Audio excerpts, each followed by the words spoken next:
जय हिंद दोस्तों, कैसे हैं आप सभी लोग। आशा करते हैं आप सब बढ़िया होंगे। दोस्तों आज की इस वीडियो में मैं आप लोगों को हिंदी के वेरी मोस्ट इम्पोर्टेंट क्वेश्चन बताने जा रहा हूं। दोस्तों ये सभी प्रश्न बहुत ही ज़्यादा इम्पोर्टेंट हैं, आपकी परीक्षा में आ सकते हैं। तो सभी प्रश्न को आप लोग देखिए। फर्स्ट प्रश्न है आपका, निम्नलिखित में से भारतेंदु पूर्व युग के लेखक हैं। आप लोगों को बताना है भारतेंदु पूर्व युग के लेखक इनमें से कौन है। ऑप्शन ए है आपका बाल कृष्ण भट्ट, ऑप्शन बी है राधा कृष्ण दास, ऑप्शन सी है शिव प्रसाद सितारे हिंद एंड ऑप्शन डी है बाबू गुलाब राय। इसका राइट आंसर हो जाएगा ऑप्शन नंबर ए। एंड दूसरा क्वेश्चन है, आवारा मसीहा किस विधा की रचना है। तो यहाँ पे दोस्तों आपके पास चार ऑप्शन है, आप लोग देख सकते हैं। ऑप्शन ए है निबंध, ऑप्शन बी उपन्यास, ऑप्शन सी कहानी, ऑप्शन डी पुष्पदंत। लेकिन दोस्तों आवारा मसीहा जीवनी विधा पर आधारित रचना है, जो कि आपके ऑप्शन में कहीं पर नहीं दिख रहा है। तो ऑप्शन डी आप लोग जीवनी कर दीजिए। यहाँ पे मैं जीवनी लिख देता हूँ। ओके, तो यही आपका राइट आंसर हो जाएगा ऑप्शन डी। प्रश्न नंबर तीसरा है आपका, आनंद कादंबनी पत्रिका के संपादक हैं। Option A Badri Narayan Chaudhary Premghan, option B Hazari Prasad Dwivedi, option C Bal Mukund गुप्त एंड ऑप्शन डी है आपका बाल कृष्ण भट्ट। तो दोस्तों आनंद कादंबनी पत्रिका के संपादक हैं बद्री नारायण चौधरी प्रेमघन। ऑप्शन ये इसका राइट आंसर है। आइए नेक्स्ट क्वेश्चन देखते हैं। आपको इसका आंसर कमेंट बॉक्स में बताना है। ये क्वेश्चन आपके लिए है, आपके टेस्ट के लिए ये क्वेश्चन मैं आपको दे रहा हूँ। सारे के सारे विद्यार्थी कमेंट बॉक्स में इसका आंसर कमेंट करेंगे। एंड पांचवा क्वेश्चन है, मसी कागज छियो नहीं कलम गयो नहीं हाथ, किस कवि के बारे में कथन है। तो ये कथन है दोस्तों, किसका है, किसका है। ये कथन है आपका सूरदास जी का। किसका? जी हाँ दोस्तों, सूरदास जी का ये कथन है। मसी कागज छियो नहीं कलम गयो नहीं हाथ, सूरदास जी ने कहा है। ठीक है। नेक्स्ट क्वेश्चन है आपका, रहीम किस काल के कवि हैं। ऑप्शन ए भक्ति काल, ऑप्शन बी आदि काल, ऑप्शन सी रीति काल एंड ऑप्शन डी आधुनिक काल। तो दोस्तों इसका राइट आंसर होगा ऑप्शन नंबर सी रीतिकाल। रहीम जी रीतिकाल के प्रमुख कवि माने जाते हैं। आइए नेक्स्ट क्वेश्चन देखते हैं। आपका नेक्स्ट क्वेश्चन क्या कहता है, गंगा का पर्यायवाची है। गंगा का पर्यायवाची सरिता है। क्या है दोस्तों? सरिता है। नहीं, गंगा का पर्यायवाची सरिता नहीं दोस्तों, गंगा का पर्यायवाची मंदाकिनी है। क्या है? जी हाँ दोस्तों, गंगा का पर्यायवाची मंदाकिनी है। ऑप्शन बी इस क्वेश्चन का सही आंसर है। ओके, नेक्स्ट क्वेश्चन है आपका, महींद्र का संधि विच्छेद बताइए। महींद्र शब्द का संधि विच्छेद बताना है। तो महींद्र शब्द का संधि विच्छेद आपका होगा मही plus Indra. Okay, Mahindra. Next question है आपका क्वेश्चन नंबर 9, चंचल शब्द का विलोम है। चंचल शब्द का विलोम स्थिर होता है।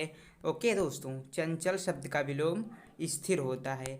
नेक्स्ट, तत्सम और तद्भव के कई सारे क्वेश्चन दोस्तों आप लोग तैयार कर लीजिए, पढ़ लीजिएगा अपनी बुक से।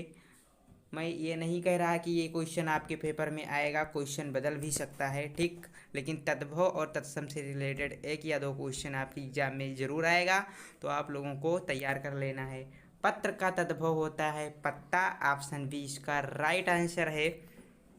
एंड नेक्स्ट क्वेश्चन है आपका क्वेश्चन नंबर 11, निम्नलिखित में से किन्हीं दो मुहावरों व लोकोक्तियों का अर्थ बताते हुए वाक्य प्रयोग कीजिए।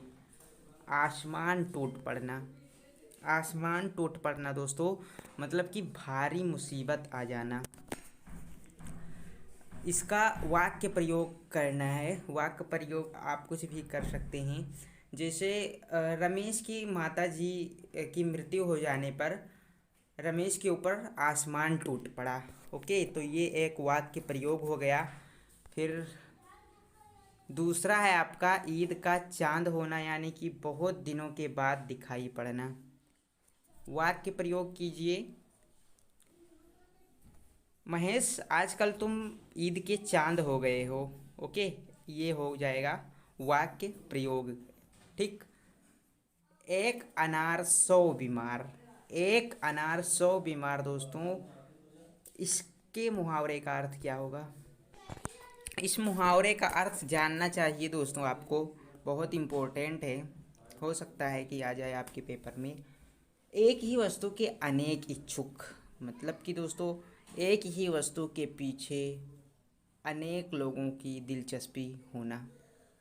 जैसे कि बेरोजगारी के इस दौर में एक पद के लिए सैकड़ों आवेदन आते हैं, इसी को कहते हैं एक अनार 100 बीमार।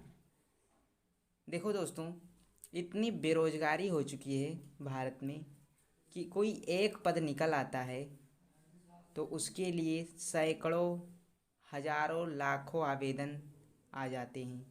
इसी को कहा जाता है एक अनार 100 बीमार, मतलब कि एक ही वस्तु के अनेक इच्छुक। ठीक। नेक्स्ट क्वेश्चन, क्वेश्चन नंबर 12 आपका है। निम्नलिखित लेखकों में से किसी एक लेखक का जीवन परिचय देते हुए उनकी किन्हीं 2 रचनाओं का नाम लिखिए। ये तीनों जीवन परिचय बहुत ही ज़्यादा इम्पोर्टेंट है। आपके परीक्षा में इन तीनों में से ही जीवन परिचय पूछे जाएंगे। सबसे ज़्यादा दोस्तों इम्पोर्टेंट है आपका हजारी प्रसाद जी का जीवन परिचय। हजारी प्रसाद द्विवेदी जी का जीवन परिचय तैयार कर लीजिए। इम्पोर्टेंट तो सभी हैं भैया, ये तीनों आप लोग तैयार कर सकते हैं। ठीक, इन तीनों को आप लोगों को तैयार करना पड़ेगा। ओके, लेकिन अगर आप तीनों नहीं तैयार करना चाहते हैं तो हजारी प्रसाद जी का तैयार कर लीजिए और प्रेमचंद जी का तैयार कर लीजिए। इन दोनों का तैयार कर लीजिए। मैं आप लोगों को हजारी प्रसाद जी का बता दे रहा हूँ जीवन परिचय। यूपी बोर्ड प्रश्न बैंक में आया हुआ जीवन परिचय है। ठीक है, देखिए, आचार्य हजारी प्रसाद द्विवेदी जी का जन्म बलिया जिले के दूबे का छपरा नामक ग्राम में 1907 ईस्वी को हुआ था।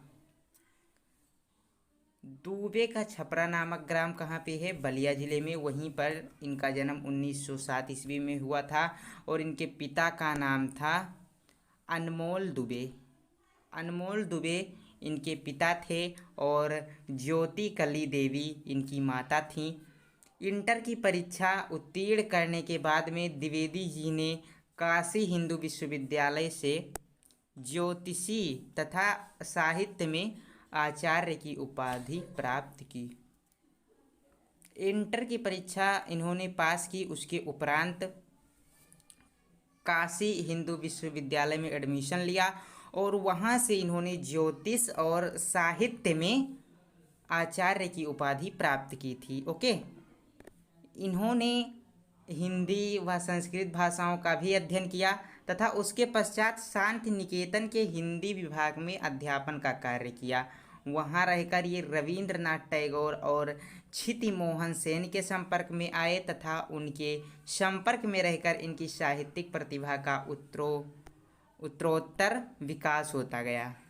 ठीक, 20 वर्षों के अध्ययन के पश्चात काशी हिंदू विश्वविद्यालय में हिंदी विभाग अध्यक्ष बनकर लौट आए। वह शांति निकेतन, काशी हिंदू विश्वविद्यालय तथा पंजाब विश्वविद्यालय के अध्यक्ष थे।